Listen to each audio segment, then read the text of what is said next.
It started off like any other day, but today Jane Freeman had decided on a visit to her local library. It had been a long time, she thought, too long since she had taken out a book.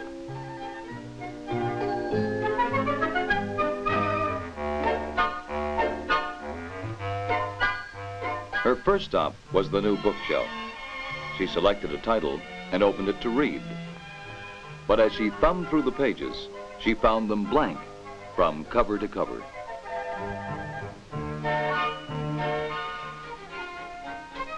Sue Palmer, librarian, went to the card catalog of her library to locate a book requested by the high school history teacher for her American history class. But as she checked the catalog, she found the cards were blank, from first to last.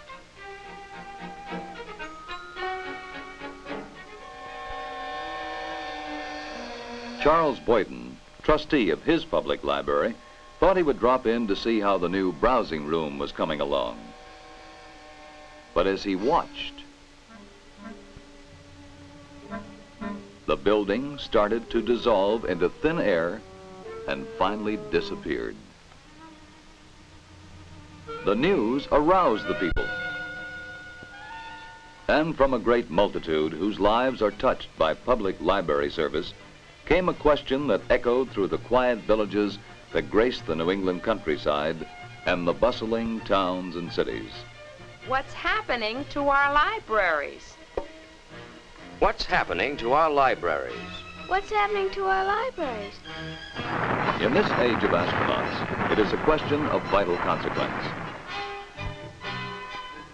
Change is in evidence wherever we look today. Education with new demands is broadening its facilities and its scope.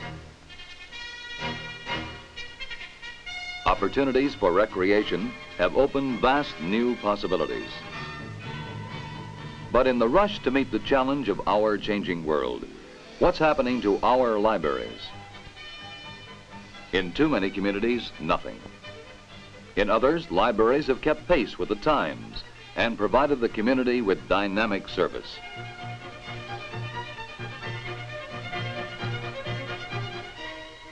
In too many, the pace has been backward.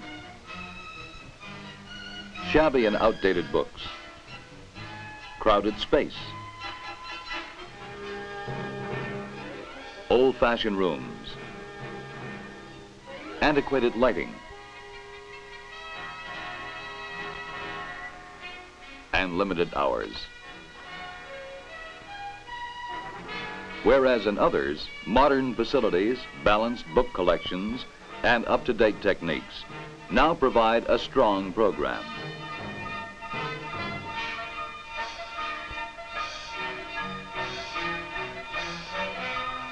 What makes the difference? People, many people, who believe in good libraries, who use them, and who actively support them as friends of the library. Dedicated trustees who interpret the library needs of the people and act in their behalf.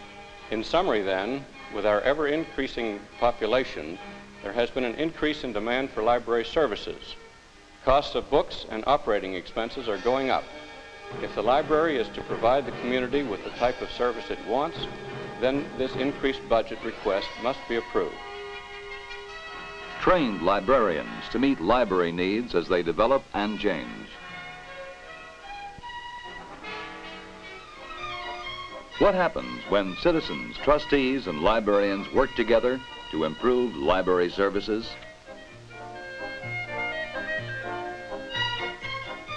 The results are better collections of books and related materials.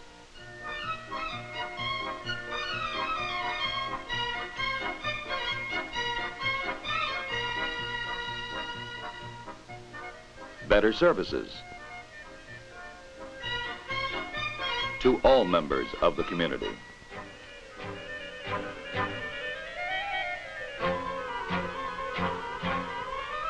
Better buildings and facilities.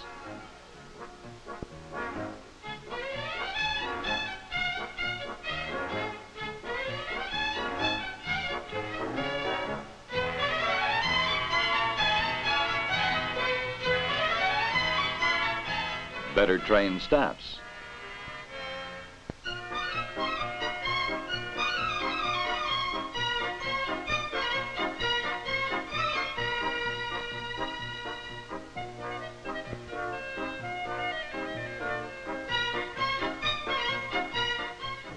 The major concern of all libraries, even the smallest, is books and related materials. And the major effort is devoted to getting the right books into the hands of their patrons at the right time.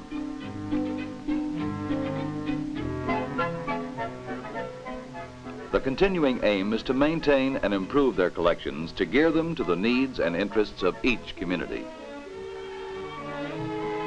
Each community is different and each has its individual needs. Perhaps the most exacting task of the librarian is to know his community and what it requires in the way of books, services, buildings, and staffs. The goal is to provide equally good library service to everyone, everywhere.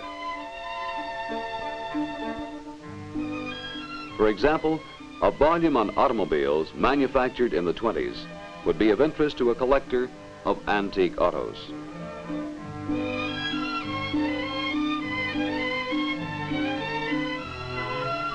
With the current emphasis on do-it-yourself activities, one of the major community requirements is that books on a wide variety of subjects must be readily available.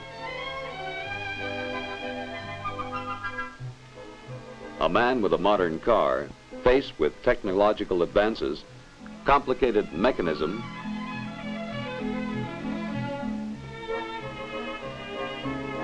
and an abundance of free advice, would need a book that is hot off the press.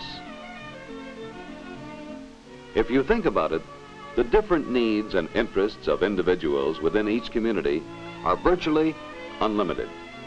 But there are ways to meet this challenge, and the forward-looking library, both large and small, is making the most of them. By presenting a realistic budget to the community it serves, it is making the needs of the library known.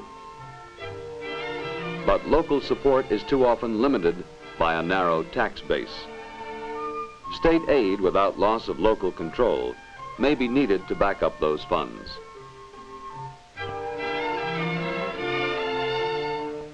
And financial aid through federal funds has also bolstered both local and state appropriations in broadening library service. Libraries of all sizes have also discovered exciting possibilities in cooperating with other libraries in nearby communities.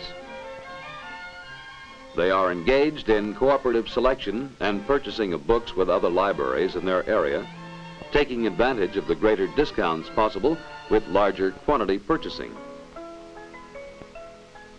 Books so selected are distributed from a central point to each of the participating towns.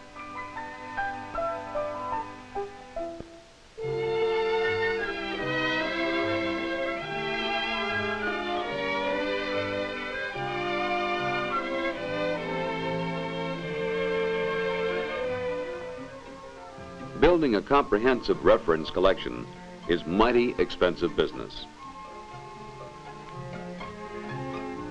Active libraries are cooperating with neighboring libraries in the selection and use of reference materials also. Each one specializes in certain subject areas. The result is that any local library in the group can draw on the resources of its cooperating neighbors to provide better reference service to its borrowers. The same holds true for cooperation in selection and purchase of periodicals and other related materials. Cooperation is also helping to solve the space problem. Important but little used books are placed in a common storage facility where they remain available while freeing valuable shelf space in the local library. Reciprocal borrower's cards are still another kind of cooperation that is broadening the scope of library service. Here, the borrower can move from one library to another in order to find the books he needs. Beyond the community level, the programs of the state library extension agencies are geared to strengthen and supplement local resources and services. They have a basic responsibility to provide statewide leadership in planning for every kind of library activity. No library, no matter how large or how well supported, can hope to meet all of the library needs of its community. A familiar program of the state library extension agencies designed to meet one of these needs is bookmobile service, operating out of regional centers or state headquarters.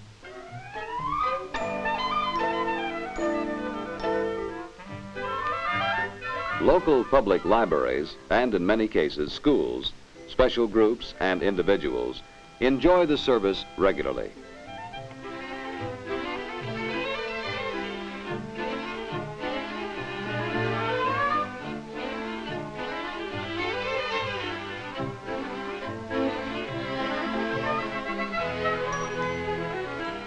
From the Canadian border to Long Island Sound, in all kinds of weather, under all kinds of conditions, the bookmobile travels the highways of New England.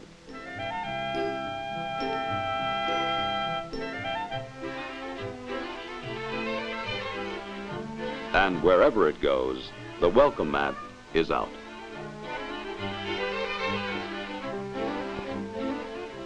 Books even travel the sea lanes to provide reading materials to everyone, no matter where he may live.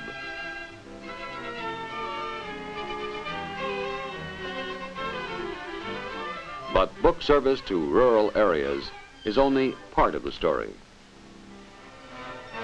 In addition, book and reference service by mail is provided by the state library extension agencies from their sizable book collections.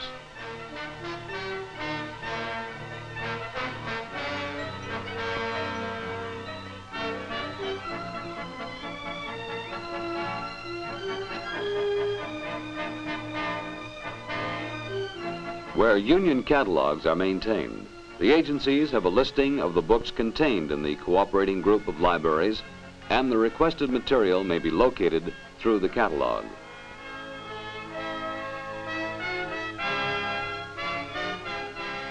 Or the State Library Extension Agency may have established a network of outstanding libraries in its state, offering still wider opportunities for extensive book service. In this way, through cooperation on a statewide level, or where necessary, reaching beyond the state. No geographical limits are recognized in the effort to fill special book requests that reflect the local borrower's particular needs or his broadest interests. Such mail service is given through the local library, or where required, is extended directly to schools, special groups, or individuals.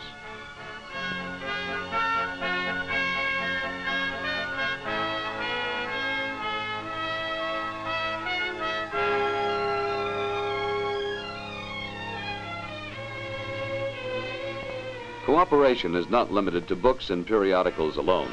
Film cooperatives have been organized to broaden the availability of films to libraries, organizations, schools, and individuals. These cooperatives function within the states and even on an interstate level. Collections of recordings covering many fields from classical to popular music, poetry, and dramatic readings are also being shared cooperatively by libraries which seek to serve their communities better. To each person who relies on his library for information, inspiration, or pleasure, the value of cooperation is becoming more and more evident. And this is just as true for those who look to their libraries for services which go beyond the collection of books.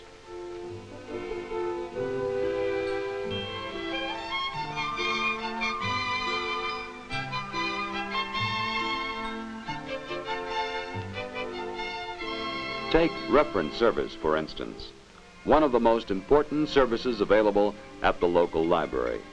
Whether the question is simple or complex, the modern library is prepared to provide this service, either through its own resources or through cooperatively shared resources. The good library offers readers advisory service, which provides the patron with those books and related materials which can speed and strengthen his progress in the field of his choice.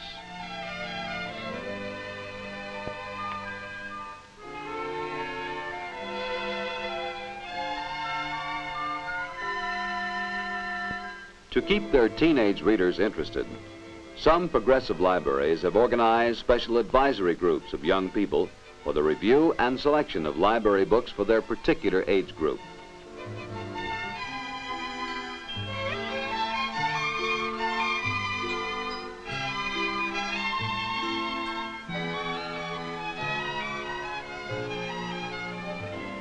The Children's Story Hour is one of the best-known services offered by the library. Whether it is indoors in surroundings that are bright and pleasant, or outdoors when the weather is warm. Whether the program is a favorite story told in a dramatic way by a trained member of the staff, or a puppet show with all the excitement of make-believe, the library performs a unique and special service for the community in bringing the children the priceless pleasure which they find only in the magic world of Once Upon a Time.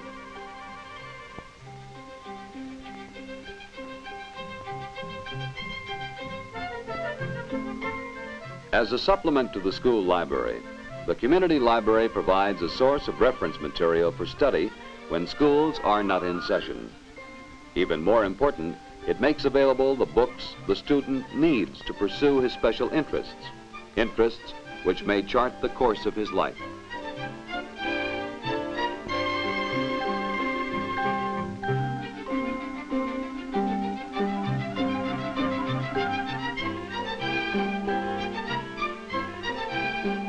The relationship between the school and public library is strengthened by consultants from the state library extension agencies who work with school librarians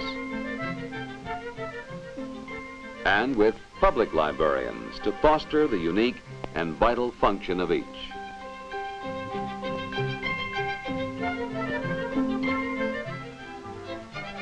They also are available to assist in making library surveys, in working out budgets, and establishing procedures in cataloging or any of the many services carried on daily by the Progressive Library.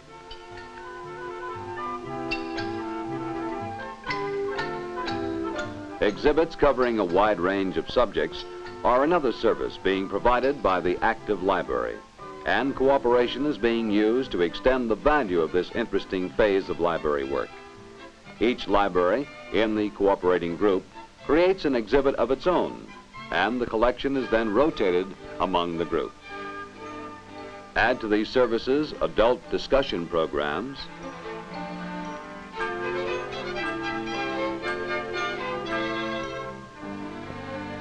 hospital and shut-in service,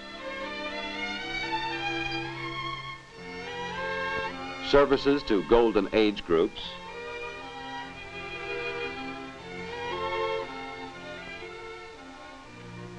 quick reference service to businessmen who may request information by telephone, and it is easy to see how much the library can mean to the community when it functions at its best. And a library functions at its best when it is housed in a building that provides adequate space, light, and equipment. The modern concept in library architecture, whether the style be colonial, traditional, or modern, calls for an open, airy structure with suitable illumination in all areas, book space to house a growing collection, sufficient workspace for the staff, and reading areas close to bookshelves where comfort and a pleasant atmosphere add to the reader's enjoyment.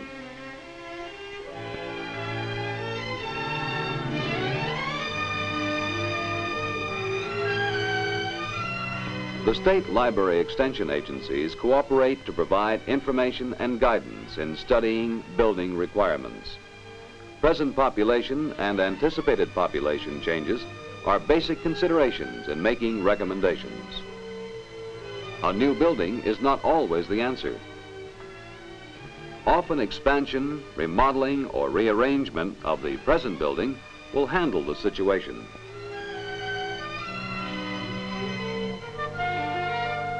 One of the problems that is challenging the efforts of the designers is the remodeling of older structures built during the last century and built to last.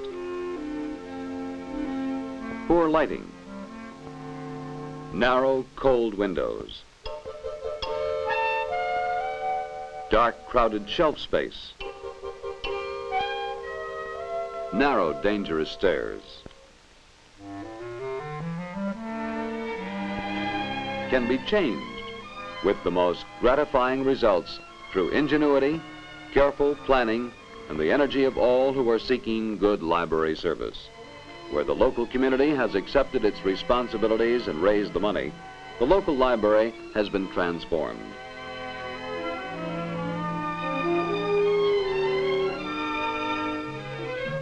But library book collections, services, and buildings are only as good as the staffs that maintain them. A pleasing personality, a desire to help the people of the community, and technical skills form the basis for good librarianship. The conviction that books can change the world, and have, is contagious when a successful librarian serves the people. In-service training is offered by each agency to participating libraries to acquaint present staffs with new techniques and to train them in approved methods and procedures.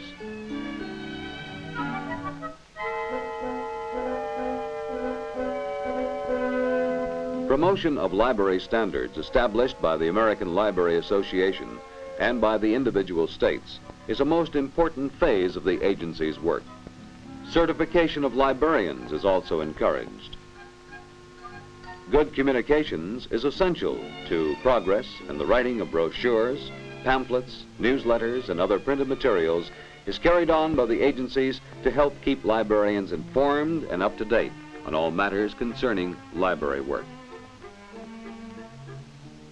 To this end, also, the state library extension agencies of New England plan, conduct, and participate in library meetings within their respective states and on a New England-wide basis.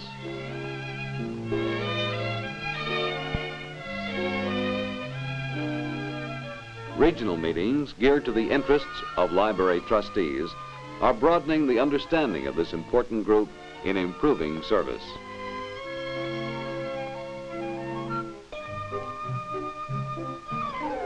Cooperation among libraries is also being explored to the fullest to provide better staffs. Sharing the services of professionally trained personnel can mean better programs for those libraries with limited and untrained staffs.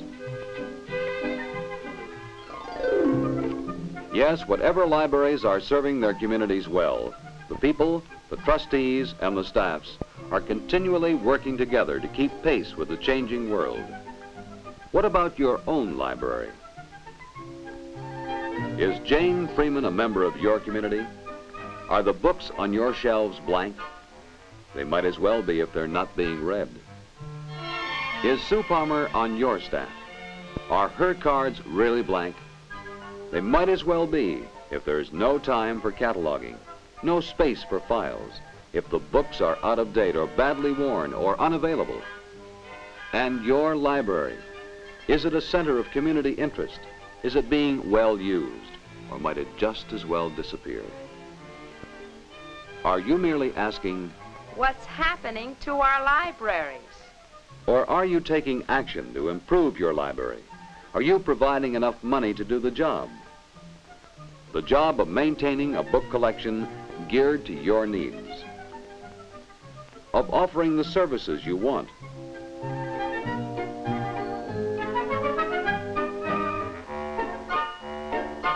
of housing your library in a suitable building, of providing a staff that is trained and has the facilities it needs to do an effective job, of cooperating with the libraries in your community and beyond. The years between 20 and 80 represent 3/4 of a lifetime, because for most of us, the only library we will know during these years is the public library. Because our forefathers gave us a priceless heritage when they founded the first public libraries in New England.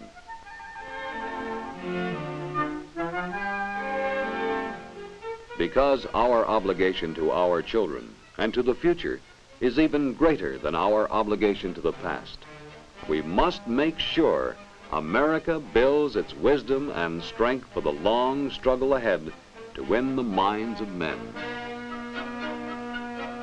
The most effective weapon in this struggle is an informed people. The most accessible source of knowledge and wisdom available to all should be the public library.